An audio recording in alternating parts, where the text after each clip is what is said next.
You know what I could never figure out in my shop? How medieval carpenters got those beautiful arched doorways and curved window frames out of heavy oak timber. I always assumed they must have had some kind of steam box setup, maybe a big enclosed rig near the build site. But when I started digging into how timber-framed churches and guild halls were actually built in England and France during the 12th and 13th centuries, I found something I never expected. These guys were bending thick hardwood on site with nothing more than a saw, a kettle of boiling water, and a simple wooden form. No steam box, no elaborate equipment. Just a method so clever and so practical that it almost feels like cheating once you understand it. Today, I am going to walk you through exactly how they did it, step by step, so you can use this in your own shop.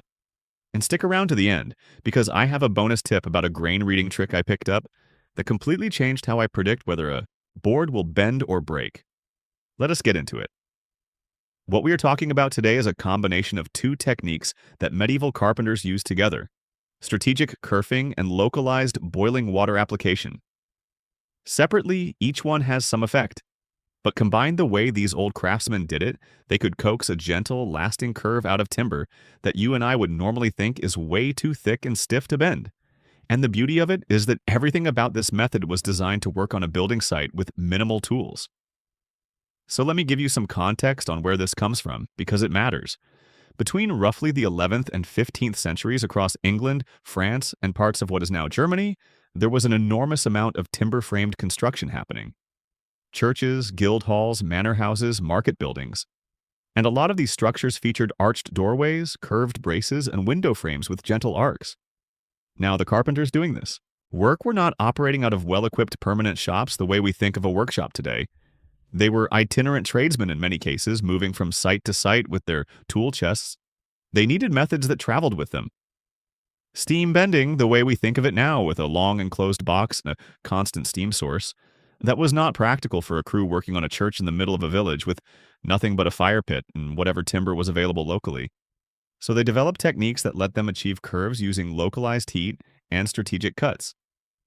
The primary wood they worked with was English oak, which is very similar to our American white oak. Dense, strong, with a pronounced ray structure that actually helps it bend when the grain is right. They also used European ash when it was available, which bends beautifully because of its long, flexible fibers. And here's something important. They often worked with green timber, wood that had been recently felled and still had a high moisture content. That is not a coincidence.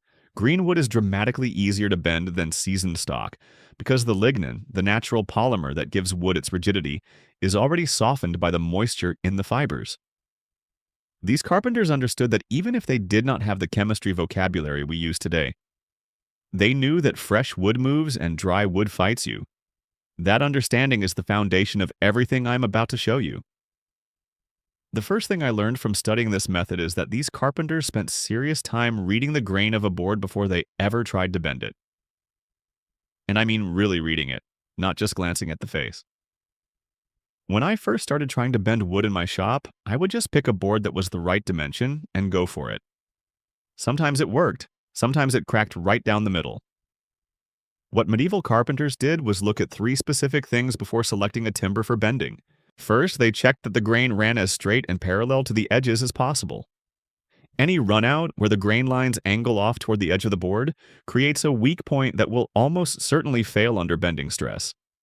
Second, they looked at the growth rings on the end grain. They wanted rings that were relatively even and moderate in spacing, roughly 8 to 12 rings per inch in oak. Very tight rings meant the wood was old growth and dense, which sounds good but actually makes it more brittle in bending.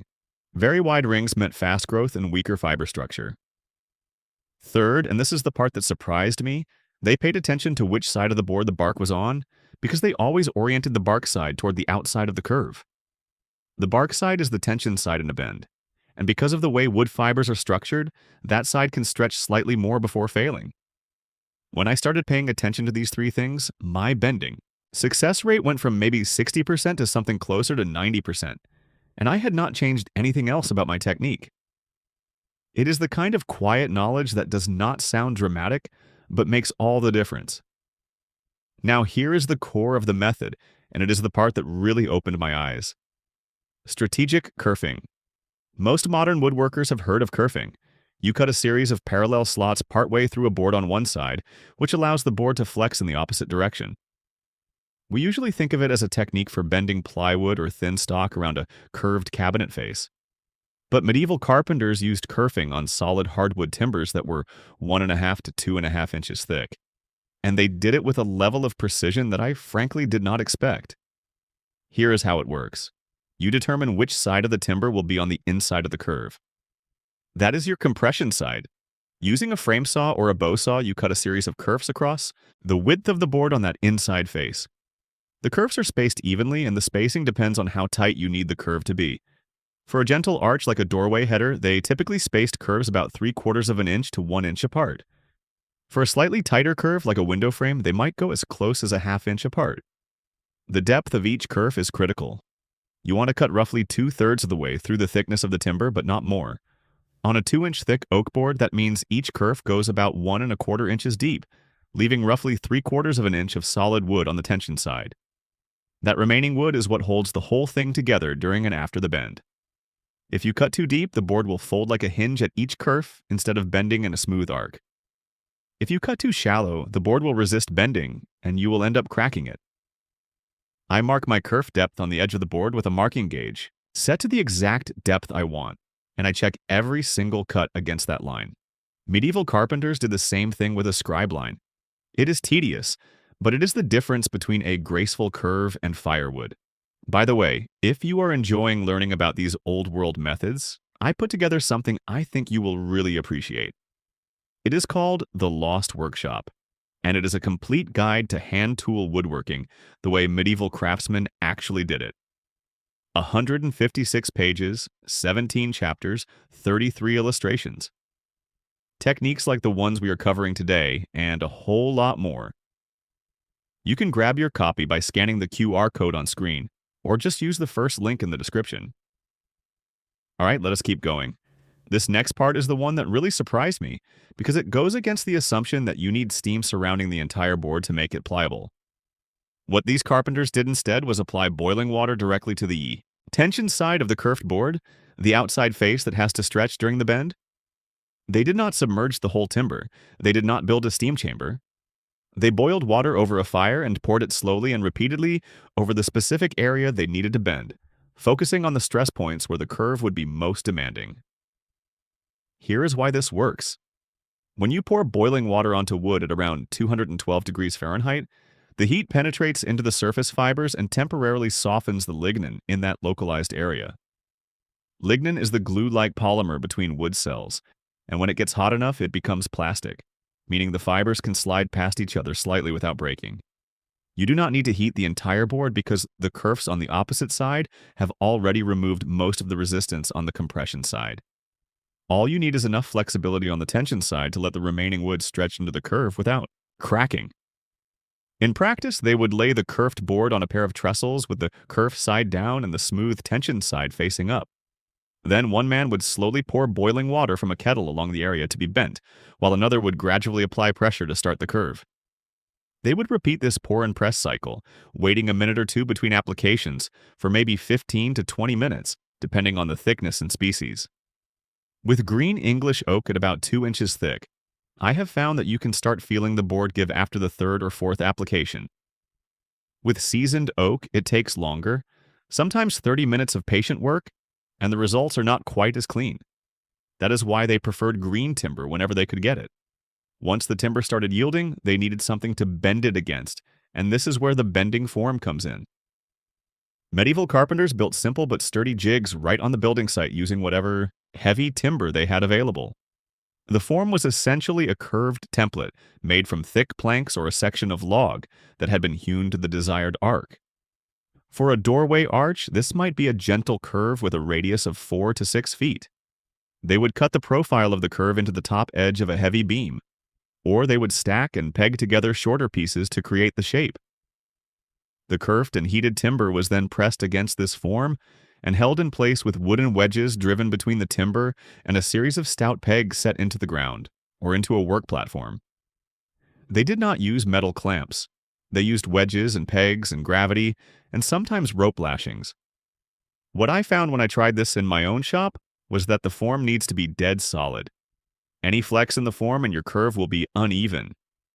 I made my first bending form out of 2 layers of 3/4 inch plywood, laminated together and cut to my desired arc, and it worked beautifully, the timber stays. The work clamped to the form for at least 2 to 3 days, longer if you were working with thicker stock or a tighter curve.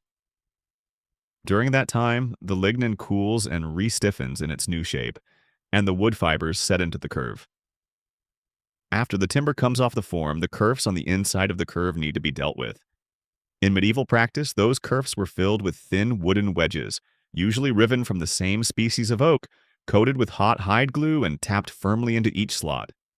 The wedges were cut slightly tapered so they would seat tightly without splitting the surrounding wood.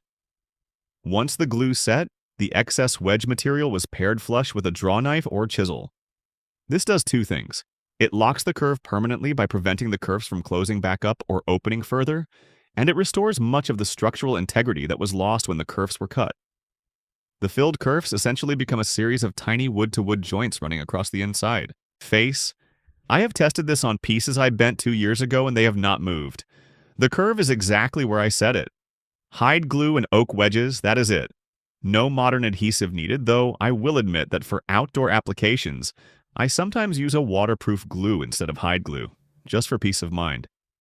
For any bent timber that was going to be exposed to weather, which was most of them in medieval building, the surface treatment mattered. The outside tension face was typically left as clean as possible, often finished with a draw knife to a smooth, slightly burnished surface. The inside face with its filled kerfs might be left rougher, since it would face inward on a doorway or window. For weather protection, the most common treatment was a mixture of rendered tallow and beeswax, rubbed into the warm wood and allowed to soak in. Some regions used linseed oil, though that became more widespread in the later medieval period. The goal was to slow moisture exchange so the bend would remain stable through seasonal changes. I use boiled linseed oil on my bent pieces, applied in 3 coats over 3 days, and it works well for anything that is going to live outdoors. Let me share some patterns I have noticed over the years, things I used to do myself that this medieval method handles completely differently. The first pattern is assuming you need a steam box for any serious bending. Most of us were taught that steam is the only reliable way to bend solid hardwood. But steam boxes are bulky, they require a constant heat source, and they heat the entire board uniformly when often you only need flexibility in a specific section. The medieval approach of localized boiling water targets exactly where you need it and requires nothing more than a fire and a kettle. The second pattern is kerfing only thin or flexible material. I used to think kerfing was only for plywood or thin planks, maybe 3/8 of an inch thick at most. I never would have tried it on a 2-inch oak board. But once you understand that the kerfs are only doing half the job and the boiling water is doing the other half, you realize this technique scales up far beyond what most of us assume. The third pattern is working exclusively with seasoned lumber for bending. We are trained to use kiln-dried stock for everything, and for good reason in most cases. But for bending, green wood is dramatically more cooperative. Medieval carpenters built their entire workflow around using fresh-felled timber, and the results speak for themselves in buildings that are still standing after 700 or 800 years. The fourth pattern is over-engineering the jig. I have seen woodworkers build incredibly elaborate bending forms with dozens of clamps and adjustable supports. The medieval method uses a fixed curve, wooden wedges, and patience. It is simpler, it is cheaper, and honestly it works just as well for moderate curves. The good news is, once you see these patterns for what they are, you can start shifting your approach one project at a time. Now for that bonus tip I promised at the beginning. This is something I picked up from an old text on English timber framing, and I have never heard anyone mention it in a modern woodworking context. Before bending, those medieval carpenters would take a thin offcut from the same board they planned to bend, maybe a 1/4 inch thick strip about an inch wide, and they would try bending that strip by hand around their knee. If the strip bent cleanly without cracking or splintering, they knew the grain in that board was suitable for bending. If the strip snapped or showed long splinters pulling away from the surface, they would set that board aside and choose another one.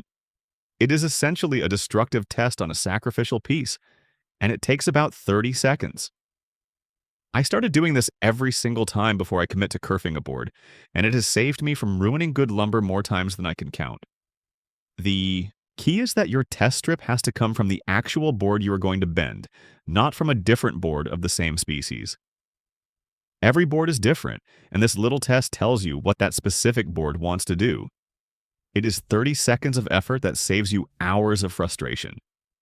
Before we wrap up, if today's video taught you something new, imagine having 100 techniques like this at your fingertips.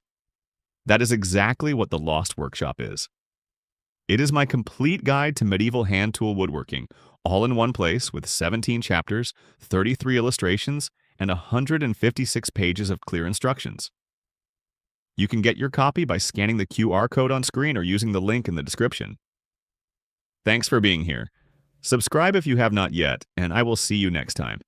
Take care, and I will talk to you soon.